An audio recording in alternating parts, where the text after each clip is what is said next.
Hunting is a fine sport, but I hope the Elderman has not become the prey. No good comes from a camp this bloody. The remains of the hunting party. This one was savaged by a large animal. They were caught off guard as they supped.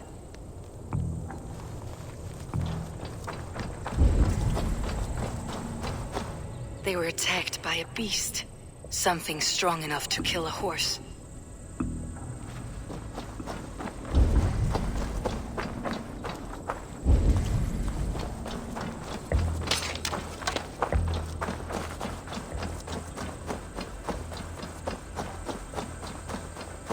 Some large prey left these tracks in the grass. The hunters were prey to a large beast or two. I can only hope that Beastin still lives.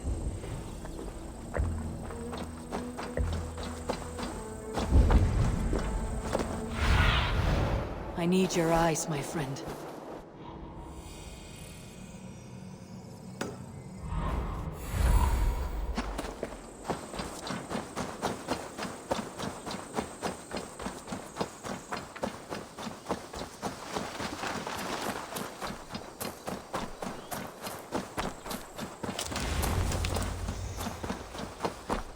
Beastin! Ready your weapon, or accept your fate as a feast for bears. Ha! We'll fight to the death, worthy one!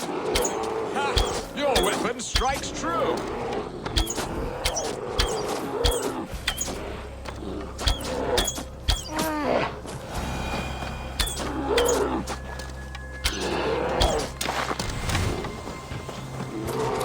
You have savaged enough men today, beast! Do not let them touch you! Well fought, friend. I would not have survived this ambush without you. You have my gratitude to stumble upon me in my moment of greatest peril.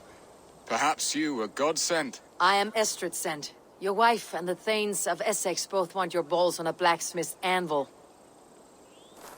When do they not? You could return and report that the savage claw took me. Poor Beerstan, his exit pursued by a bear. And make the beast Lord of Essex in your stead. No doubt my Estrid would prefer his velvet paws to my calloused hands. So, who are you? A sellsword? You speak ill of your wife. Has your love faded, or were you ill-matched? As family, we are as close as Cain and Abel. She is a willful woman, and I am a bad husband. You know me, it seems. Only by reputation. A deliciously teasing sentiment. I am Eivor of the Raven Clan. You hinted at an alliance for the loan of my unique talents. Blood, yes. Let us return to Colchester at once, and we'll speak more of the delicate matter on my mind. I'm glad you answered my summons. I did not expect such a skilled fighter. It's good I came when I did. I lost many men on this hunt. Good men, all. They will have the proper rights, and their families will be cared for. Your people sacrificed much for your sport. They did. There is no balm for my tortured heart. Why did you ask me here? Do you believe in true love, Eivor? I have loved. But have you truly? Has a longing burned in your breast, a sweet, lingering pain, paralyzing you with its sting?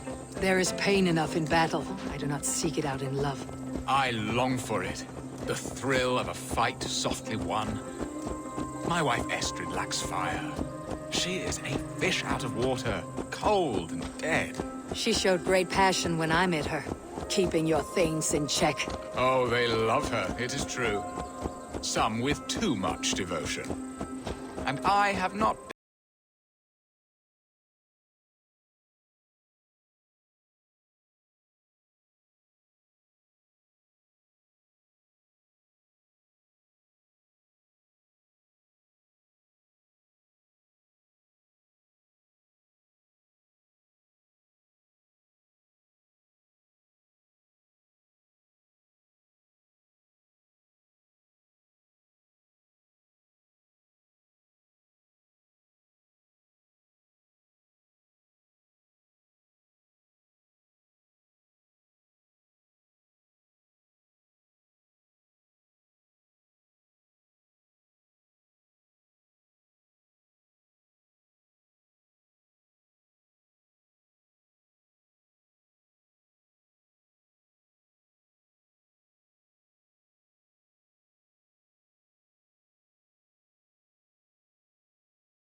Let them speak their woes. I'll advise you if I can.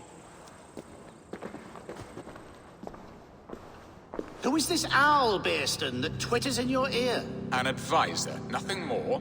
Here to help Essex navigate her brewing storms. Now, my dear brethren, Adrid, perhaps you will start us off. What troubles you? You're a disgrace, Beerstan. Couldn't get a sow pissed in an alehouse. Alfred's men are crawling all over Essex. King Alfred, yes. Though it is within his right, the constant presence of his men is certainly an issue. Alfred will get bored soon enough. He has bigger pikes to bake than are to be found in this stolid backwater. Alfred's forces are only here because of Estrid's failed kidnap. Now that she is safe, they will soon be gone. And you, Wyatt, what do you say? Your preparations for the Lammas Festival. How can you think of spending so much coin when your people are starving?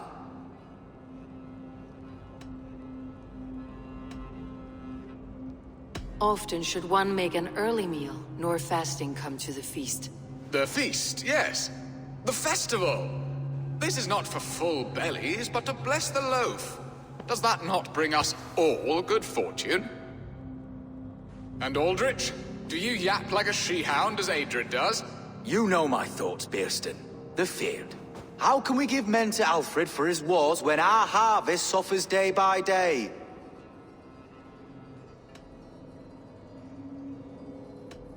Beware of sleep on a witch's bosom, nor let her limbs ensnare you, for she will not bring an early harvest.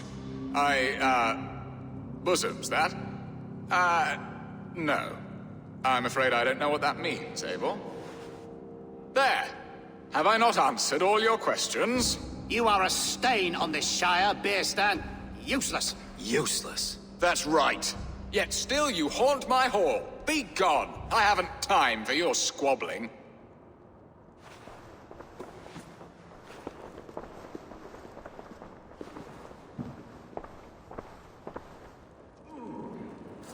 That ceased their prattling. A fine outcome, Abel. The very soul of balance. A firm hand is all you need, Björsten. Whether on your hunting bow or on your helm. All this talk of hunting makes me long for the woods. Your wife awaits, Björsten. Are you not worried some other man will drench your sheets with his sweat? Ha! She does as she must. As do I. But you will discover this soon enough.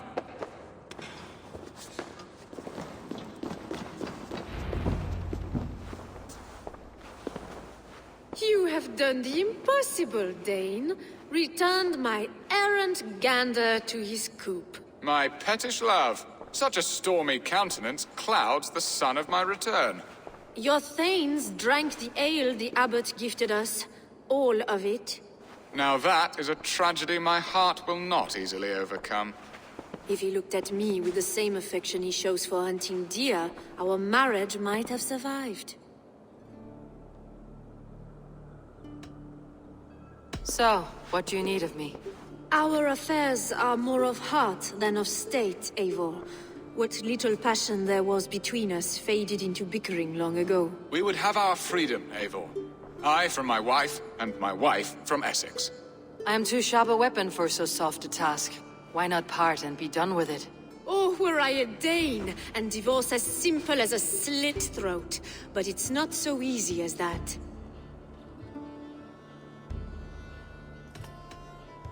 Explain yourselves, clear and plain, and I will do it. The poetry here is mind mud. We had a plan, a simple plan. A woman lost and a woman found. Some time ago, we paid a Dane to kidnap me and ferry me safely to Francia. As you can see, he did not deliver. He was certainly thorough in other regards. Some Norse can be quick to take coin and slow to earn it. If I give my word, it is not broken. Could we try the kidnap again? Much of the planning is done. It would only take a more trustworthy overseer.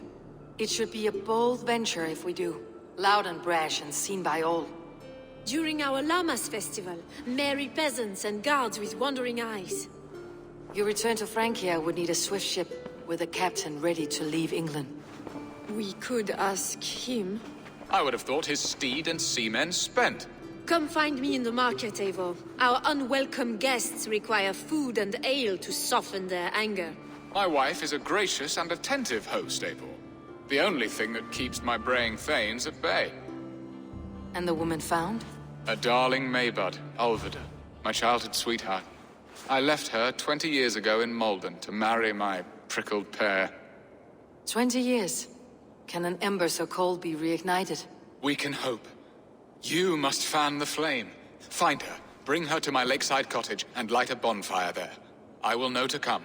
I believe she lived in the last house in Malden. A small, sweet place where fond memories were made. I will do as you both ask, and ask Freya for success in this love game. Good luck in your endeavors, Eivor. I pray you find my Alvida with a fair face and a yearning heart. Now, should I look for Alvida first, or meet with Estrid at the marketplace?